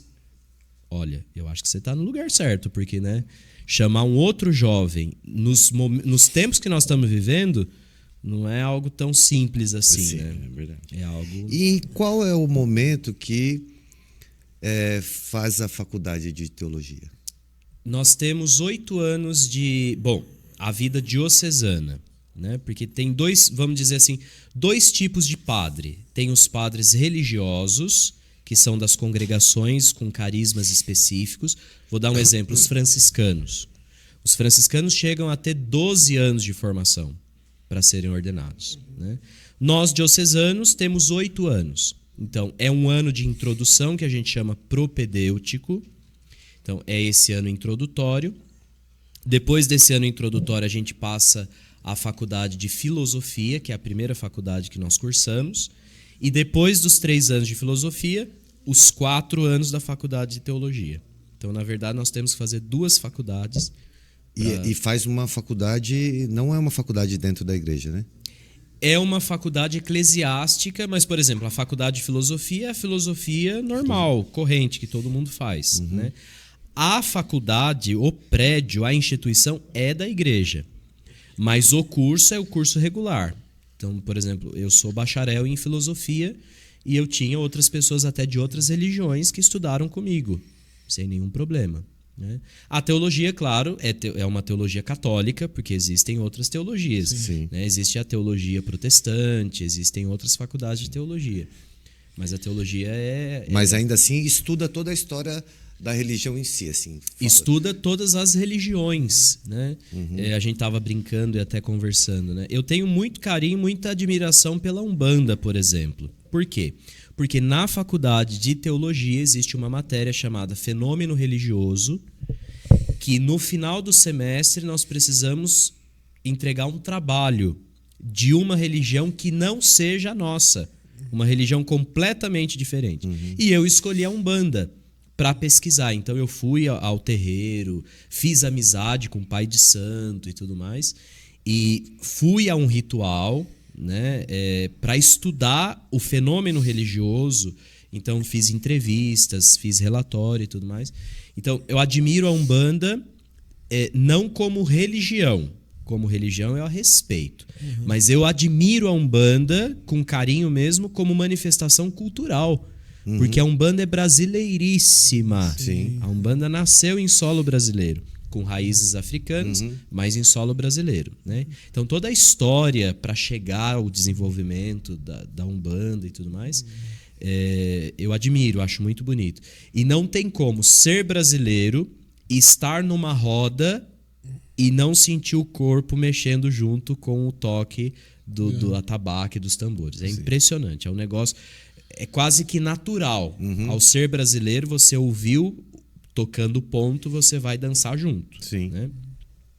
Mas a gente também estuda outras religiões, por exemplo, o islamismo, o judaísmo, que é a base do cristianismo, precisa saber. Né? Para estudar a Bíblia, por exemplo, você precisa estudar hebraico. Então a gente tem aula de hebraico na faculdade. Tem aula de grego, porque para você ler os originais dos evangelhos... Os originais dos evangelhos estão em grego. Então você precisa estudar grego, precisa estudar latim. Então é uma... É hebraico e aramaico, é isso, né? O aramaico era a língua falada. Era a língua... É como se... O coloquial do hebraico, né? O aramaico é como se fosse o coloquial do hebraico. Então a Bíblia mesmo está escrita em hebraico. Né? Mas a língua que Jesus falava, por exemplo, era o aramaico. Né? Entendi. Jesus não era muito bom em hebraico, não, até porque ele era lá da roça de Israel, né? Ele era da Galileia, ele não era da Judéia. Então, Jesus falava a soco, né? Vamos fazer um comparativo, né? Sartei de banda. Então, era mais ou menos isso. Bom, tava aqui na ponta da minha língua, vou perguntar, rapaz. Esqueceu. Não é eu. Mostra a língua aí que eu já balei. Foi andando. Ele foi andando e eu fui... Pergunta prática. É pago para estudar para ser padre? Você tem que pagar ou... Não. Todas as paróquias contribuem com a mitra diocesana. Então, só para vocês entenderem a estrutura da igreja. A igreja é uma monarquia, certo? Então, ela tem toda uma hierarquia, né? Foi a igreja, por exemplo, que ensinou o exército a ter a sua hierarquia, né? Então, o que é a mitra diocesana? A mitra diocesana é a pessoa jurídica da Igreja Católica. Né? Então, todas as paróquias, cada paróquia contribui com uma porcentagem para a mitra diocesana. E é de responsabilidade da mitra diocesana manter os estudos, hospedagem, tudo que se refere aos estudos dos seminaristas. Então, uma parte dessa porcentagem que as paróquias enviam é direcionada para a formação dos futuros padres. Além disso, tem também alguns eventos. Então, tem festa no seminário, por exemplo. Todo setembro terceiro domingo de cada setembro tem no Tabor uma festa imensa, né? Um dia inteirinho de festa. Então várias paróquias se reúnem, vão lá, tem barracas, tem show, tem para angariar fundos em prol da formação sacerdotal. Sim. Então, diretamente, literalmente, quem nos forma padre é o povo. Sim. Né? Por isso que eu trabalho com muito carinho aqui. E não tenho problema de ir lá na roça, no meio, porque é a moeda do seu Cido Pedroso, lá da Pedra Branca, que me deu um bacharelado em faculdade. Né? Ele que não tem nem o ensino fundamental direito, me deu o bacharelado. Então, é aquela ideia, isso eu tenho muito claro para mim. Muito claro, e tenho muito agradecimento ao povo. Muito do que eu sou eu devo aos meus pais, sem dúvida, porque os meus pais me deram a formação inicial, né, de caráter, de valores, mas muito do que eu sou eu devo à igreja. E a igreja quem? Ao povo de Deus. É aquela moedinha da viúva que coloca lá no ofertório da missa que sustenta a gente no seminário. Né? Por isso que a gente tem que ter muita responsabilidade do que está fazendo, muito carinho em tratar principalmente as pessoas mais simples. Por isso que, repito, eu amo trabalhar em Santa Isabel. Porque uma das cidades que mais colabora com o seminário é Santa Isabel. Santa Isabel é muito generosa. Né? E a gente sempre teve essa visão que Santa Isabel, tudo que a gente propunha, tudo que a diocese propunha em prol do seminário, Santa Isabel sempre abraçou com os pés e com as mãos. Então, por isso que eu tenho muito carinho de trabalhar aqui. Eu disse, né? Eu já tive a oportunidade de ir para outros lugares. Sim. Pelo menos uma parte da minha vida sacerdotal eu quero deixar aqui em agradecimento ao povo de Deus que me fez padre. Né? Eu fiz essa pergunta por quê? Porque talvez a pessoa tivesse o dom, mas não teria o dinheiro, as condições para continuar, e aí a igreja perderia talvez uma grande vocação. Então, é importante. Mas já teve isso na história da igreja, viu, Alan? Para ser padre precisava de um dote. Se não tivesse um dote, não seria padre. Por quê? Hoje não, mas 2, 3, 4 séculos atrás, recordando que a Igreja Católica tem 2000 anos, né? Ter um padre na família era uma grande honraria. Hoje em dia tem família que não entende e até nem aceita. Né? Mas algum tempo atrás era uma grande honraria. Né? E era uma honraria civil também. Hoje em dia o padre na vida civil é quase nada. Né? Mas não precisa ir muito longe, não. Na época do padre João Orlando, ele era prefeito em Santa Isabel. Sim. Não tinha autoridade maior do que padre João Orlando. Se ele falasse A, era A e acabou. Não tinha prefeito, não tinha vereador, não tinha delegado que batesse de frente. Hoje em dia não é mais assim. E é bom que não seja mais assim. Porque tem muito padre retardado por aí. Como também tem muito prefeito, muito vereador que tem a cabeça no pé. Né? Mas cada coisa no seu devido lugar. Essa é uma questão histórica. A gente também não pode olhar 60 anos atrás com a cabeça de 2025. Isso é um anacronismo, isso é um erro. Né? Mas foi uma realidade por muito tempo no Brasil e no mundo. Né? Hoje em dia não é mais. Hoje em dia o padre toma mais paulada do que honraria. E já que você tocou nesse assunto, eu queria perguntar se existe uma opinião sobre... 12 anos atrás a gente teve um padre prefeito com um vice... Foi meu professor na faculdade, padre Gabriel Bini. Um padre prefeito com um vice-pastor. Isso, na sua opinião, ou tem alguma opinião formada sobre isso? Eu tenho a opinião da igreja, tá errado. Tá errado. A igreja nos priva desse direito constitucional, mas que nós acolhemos por livre e espontânea vontade, né? A igreja, na verdade, ela nos protege de todos os problemas que a vida pública pode nos trazer. Eu tenho absoluta certeza que muitas vezes o Dr. Carlos Chinchilla deitou no travesseiro e falou: o que eu fui fazer da minha vida me enfiando nisso? Entende? Isso é bíblico, não é? Padre? Sim, é bíblico e canônico. Os padres estamos proibidos canonicamente de exercer qualquer tipo de função pública no Estado brasileiro. Exatamente para ter a isonomia do Estado, né? Ou seja, essa separação entre poder religioso e poder civil. Até porque o Estado é laico, né? Sim. Aí entra um... Vai dar um... Sim. Vai dar um... Agora, deixa eu só fazer um adendo aqui, ô Alan. É verdade que o Estado é laico, só que a gente tem que tomar cuidado com isso. Hoje em dia nós temos um discurso de que o Estado é laico, porém nós estamos fazendo um Estado laicista. O que é um Estado laicista? Querendo tirar todo tipo de religião do seu Estado. A gente nunca pode esquecer. O Brasil, historicamente, nasceu católico. É só olhar o nome dos estados. Não é? São Paulo, Santa Catarina, Espírito Santo e tudo mais. A igreja contribuiu muito com todas as estruturas que nós temos hoje. Sim. Hospitais, orfanatos, saúde, educação e etc, etc. Então, hoje em dia, nós temos um problema com esse discurso de Estado laico. Nós temos um Estado laico e isso é perfeito e tem que ser assim, porque todas as religiões cabem dentro do Estado brasileiro e devem ter o seu respeito e o seu espaço. O problema é que nós estamos fazendo um Estado laicista. Então, a retirada de símbolos religiosos, sejam quais forem, dos departamentos do Estado, é um erro histórico. Isso é grave. Isso é um problema. Porque isso é um laicismo. Então, eu já vou para o lado daquilo que você falava da fumaça dos dois lados. Eu já vou para o extremo.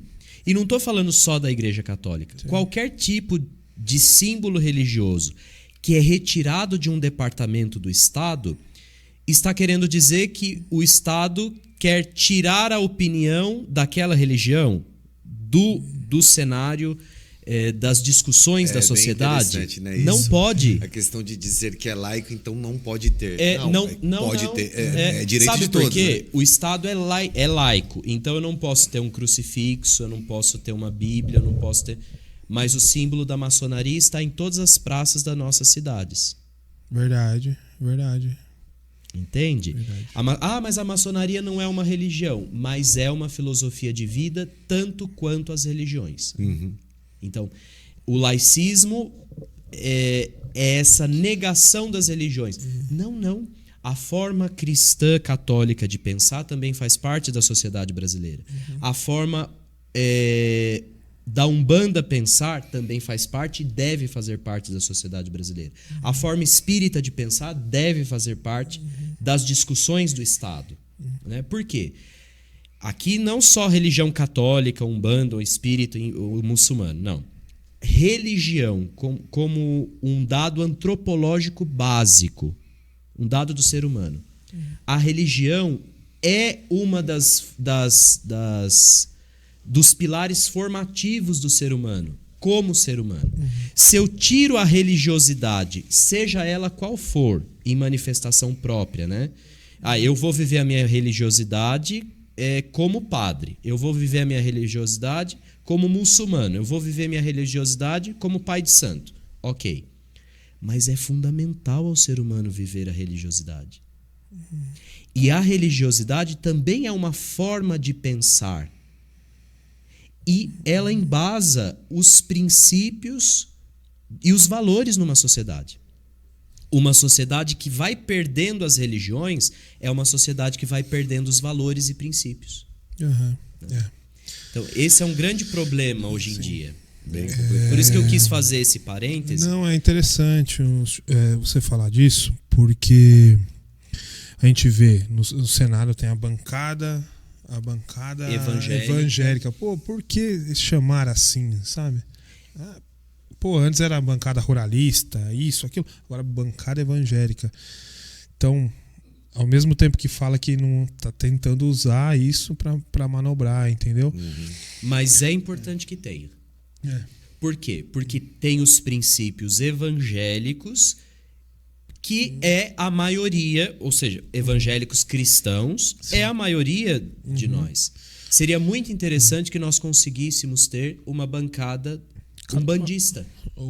Seria muito interessante que nós tivéssemos representatividade efetiva na Casa das Leis, visto que nós estamos num Estado democrático de direito, ou seja, o que rege são as leis e não as vontades pessoais, né? Sim. Seria muito interessante que todos os grupos da sociedade brasileira estivessem bem representados e efetivamente representados lá. Seria muito interessante. Por exemplo, tem e deve ter a bancada feminina. Sim.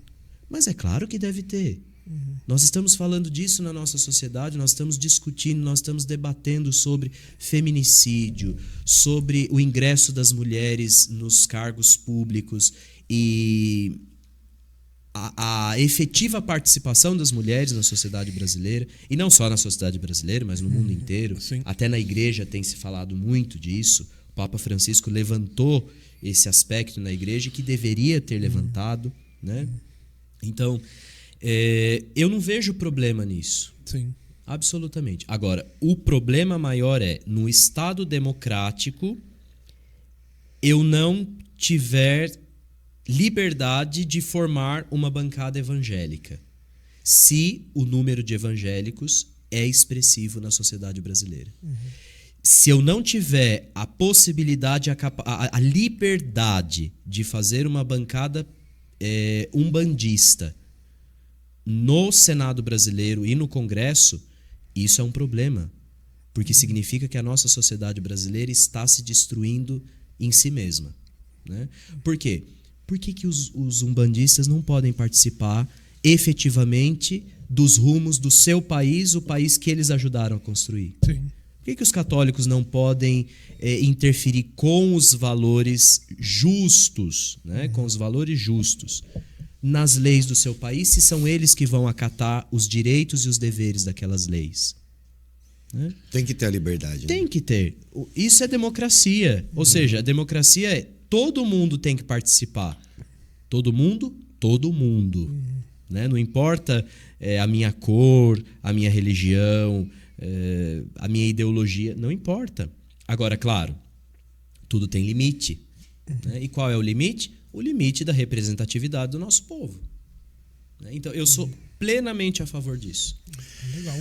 É isso aí. Padre, a gente tem uma ideia aqui de programa, tá? Que ele não pode passar muito tempo, porque principalmente eu acredito que as pessoas começam a perder o interesse, tá? Mas eu gostaria de até a gente conseguir marcar uma segunda, né? Uma próxima vez. Porque só convidar, eu só vou aos lugares aos quais sou convidado. Alain, um homem, um padre que estuda teologia, que estudou teologia, que estudou filosofia, cara. Ele estudou, além das religiões, ele estudou usos e costumes, entendeu? Sim. Então, assim, ele tem muita informação, entendeu? Ele sabe muita coisa que ele sendo um padre novo, que ele tem essa linguagem, ele consegue traduzir, de fato, usos e costumes que fazem diferença na vida das pessoas hoje e que a gente pode transmitir isso para as pessoas, entendeu? Sim. Só que o programa ele tem um limite de tempo, né, que a gente precisa cumprir e tal, mas padre, queria dizer que estou muito contente de ter batido esse papo. Muito obrigado, aqui. Eu que agradeço pelo Mas ainda tem mais um quadro aqui, tá? Mas eu posso só fazer um último parêntese rápido, curtinho mesmo, claro. só para que fique claro para as pessoas. Quando eu digo que está errado o posicionamento do Padre Gabriel ter sido prefeito aqui, eu não estou fazendo uma crítica a ele. Não é pessoal. Eu estou né? dizendo aquilo que a igreja... Não, absolutamente. Amo o Padre Gabriel, nós somos amigos. Esses dias nós jantamos juntos. Sempre que eu encontro, a gente conversa, brinca. Tem um carinho imenso e um respeito imenso. Foi meu professor na faculdade de teologia. Então, assim, só para ficar claro, né? Não estou falando que o Gabriel Bina está errado. Eu estou dizendo que, segundo o que a igreja ensina e o que a igreja dita, sim, não é a melhor, não é adequado fazer isso. Sim. Só para que fique bem claro, viu? Padre Gabriel, um abraço para o senhor também, obrigado, viu? Um abraço, De Padre nós Gabriel, todos, né? De nós todos, velho. Com certeza. Bom, o nome do programa é A Soco. Né? Todo mundo teve um momento a soco na vida.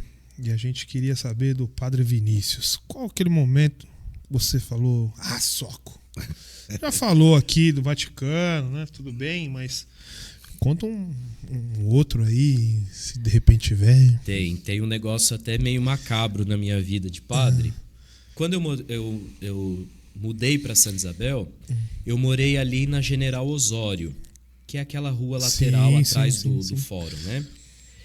E morei ali no apartamento do Ricardo e da Patrícia Barbosa, que tem a contabilidade, né? E aí, uma certa noite, é a primeira vez que eu estava morando sozinho, nunca tinha morado sozinho, numa cidade diferente, né? Não tinha ainda muita amizade com muita gente, então ficava mais em casa.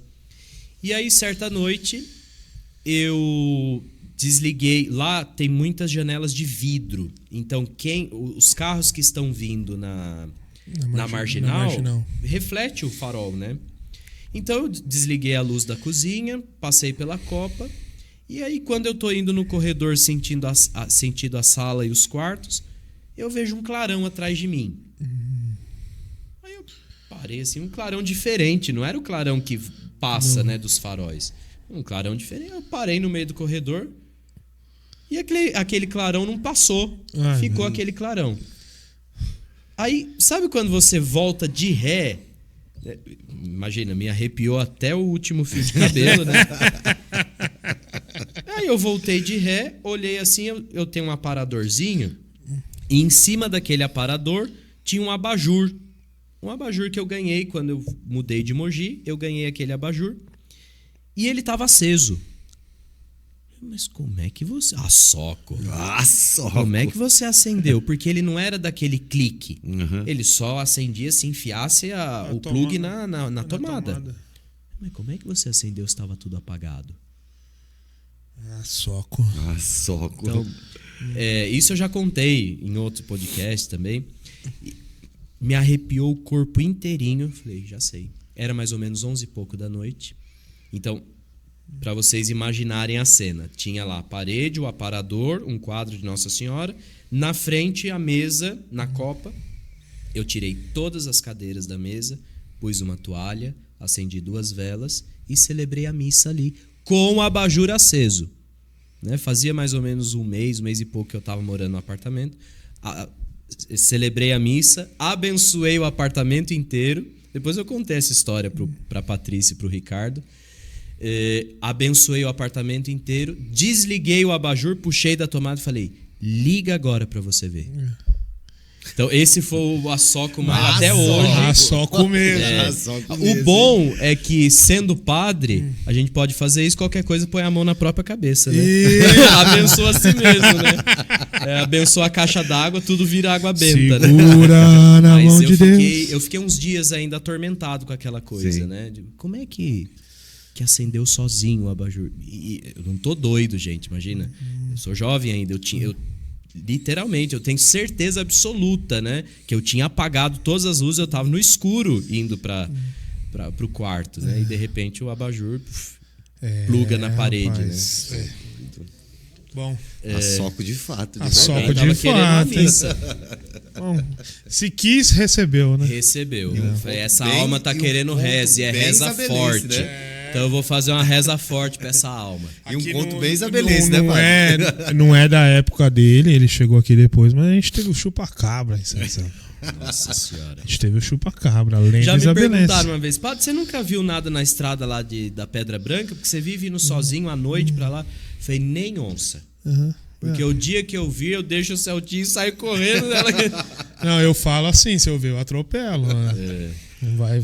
Vai morrer de novo. Bom. Vai morrer de novo, é ótimo. É que na funerária, quando trabalhava, o pessoal perguntava, e se levantar? Você trabalhou em funerária? Trabalhei 4 aninhos da minha vida. Saudades, dona Jo, te amo. Se levantar, o serviço já tá vendido. A família já chorou. Vai ter que e depois vai acabar com o evento da família. Então, né? Exatamente, né? Deve vir parente de fora. Não, o único evento que a gente consegue reunir toda a família mundo, né? É em velório. Tem que esperar pra enterrar, porque tá vindo meu parente lá de Belo Horizonte. Muito bem, então vamos receber o parente de Belo Horizonte. Vamos lá. Bom, e agora a gente também tem o isso ou aquilo. São coisas que você vai escolher o que entre elas, o que você prefere. A gente não vai pegar pesado, não. Prefere filme ou série? Prefiro filme. Filme. Apesar que não tenho muita paciência de assistir, eu gosto mais de ler.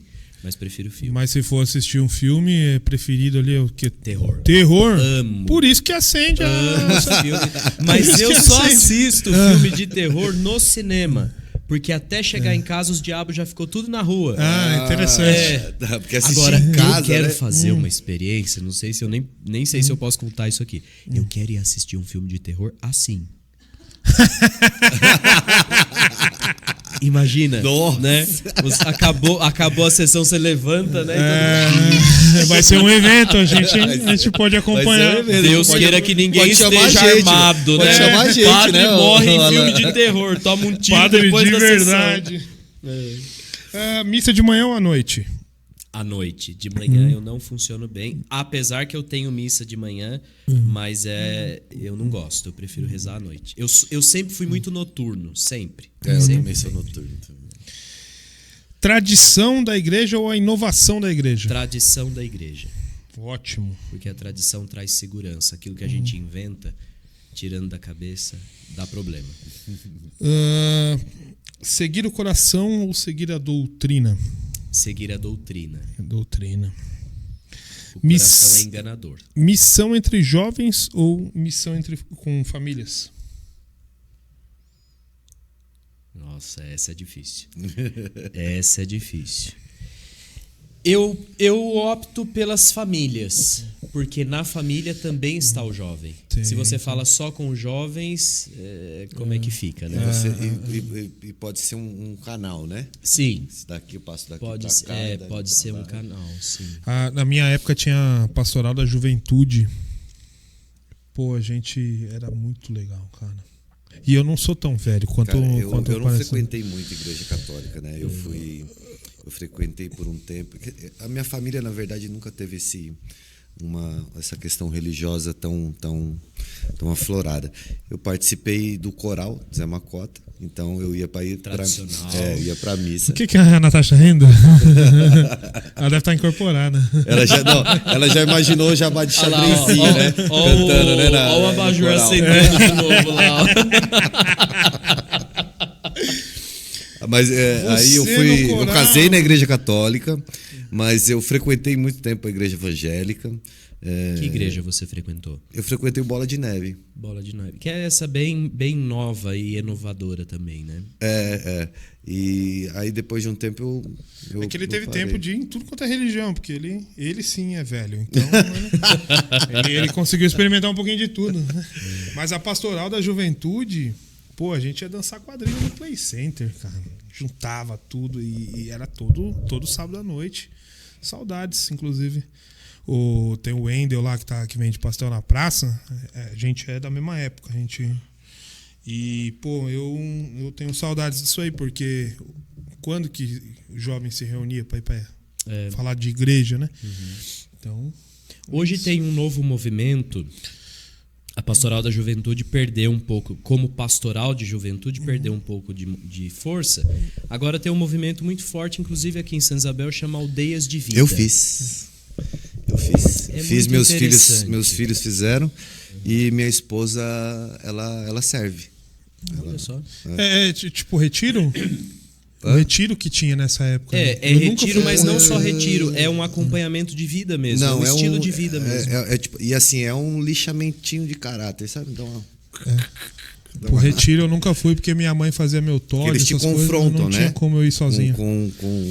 Como é que é? Não, minha mãe que fazia meu Todd, não tinha como acordar fora. Né? Aí eu tinha medo de. Ai, filhinho da mamãe. Filhinho de mamãe, né? Natasha, você faz o Todd dele ainda? Meu Deus. Muito bom. Aí minha mãe perdeu o movimento, metade do corpo, agora é o bife inteiro só. Se ela fosse. Não tem jeito mais, né? Tadinha. Eu ia te perguntar sobre Aldeias de Vida. Sim, é um movimento. Dos anos 90 para cá, com o Papa João Paulo II, esses novos, a gente chama dentro da igreja, novas comunidades, novos carismas, né? Eles ganharam muito corpo na igreja. Então, são carismas que respondem aos problemas e às vicissitudes deste tempo, né? Então, Pastoral da Juventude, SEBs, que eu nem sei se vocês sabem o que é SEBs, Não. Comunidades Eclesiais de Base, que era da Teologia da Libertação. Perdeu muita força, né? Então, hoje em dia, entre os jovens, as novas comunidades de caráter carismático e tradicional têm tomado muita força na igreja. Esse é um carismático que você gosta na Igreja Católica. Sim, esse é um carismático que faz sentido, dá fruto. Sim. Né? Não é aquele carismático só do oba-oba, mas propõe um caminho de vida. Não é um oba, né? Não. É uma construção, né? É uma caminhada. É uma caminhada, exato. Então, as aldeias de vida estão nesse plano. Né? Você propõe um estilo de vida, não só um encontro, uma missa, não, mas é uma caminhada. Né? Agora... Gostou do nosso papo, padre? Muito bom, muito obrigado. Viu? A gente queria te oferecer aquela câmera para você deixar uma mensagem, um recado, uma bênção para quem está assistindo a gente. Não é não? É isso aí. Então, aquela câmera é toda sua, padre. E esse momento é todo seu. Opa, deixa eu ajeitar aqui. Isso, O terninho do tesouro. Eu quero agradecer. Muito obrigado, né? Jabá, muito obrigado. O Alan, o Estúdio Tacarela. Mas eu gostaria de falar com você que nos ouviu. De tudo que você escutou aqui, se você pudesse levar uma única mensagem, saia um pouco do teu mundo. Perceba que existem pessoas diferentes. Não tenha medo do diferente. O diferente faz a gente descobrir quem a gente é, os potenciais que a gente tem, que a gente não sabia que nós tínhamos. E principalmente faz a gente crescer em respeito e compartilhamento de experiências novas. Faz a gente crescer a visão. Quando a gente enxerga só com o nosso óculos, a gente acha que o mundo é tão pequeno igual os aros do nosso óculos. Mas quando a gente começa a perceber que existe muito mais mundo do que a gente vê só pelo nosso óculos, a gente se torna uma pessoa melhor e se torna uma pessoa humana de verdade. É o que está faltando hoje em dia. A gente tem visto tanta guerra, por esses dias lá, a guerra entre Israel e Irã. Isso é falta de perspectiva de mundo. Quando a gente não sai do nosso mundo, a gente mofa e o cérebro fica pequeno porque atrofia. Então, desafie você mesmo, sair do teu próprio mundo. Quando a gente sai do nosso mundo, a gente percebe coisas tão bonitas lá fora e a gente começa a perceber a gente mesmo. Maravilha. Maravilhoso. Muito obrigado muito mesmo. Obrigado, muito padre. obrigado. Muito obrigado de verdade, tá? Deus abençoe muito aí. Sim, Deus abençoe todos nós. A gente queria agora para a câmera do meio, né? Como diz o pessoal da F8 Comunicação ali para encerrar. Eu tô sem o fone, não adianta pegar o microfone que eu não vou ouvir. Então agora o que eu vou deixar aqui de recado é para que você, amigo, para você, amiga, sigam o Assoco Podcast, se inscreva lá no nosso canal no YouTube, tá? A gente também tá lá no Spotify, no TikTok e no Instagram. Então, dá uma forcinha pra gente, dá um joinha lá, dá um joinha pro padre que você vai te ajudar a ir pro céu. Então, por favor, a gente te espera lá. Muito obrigado a todos, até o próximo episódio. Esse é o Assoco Podcast. Até mais. Valeu, rapaziada. Boa noite. Assoco. Valeu. Boa noite, até mais. Assoco.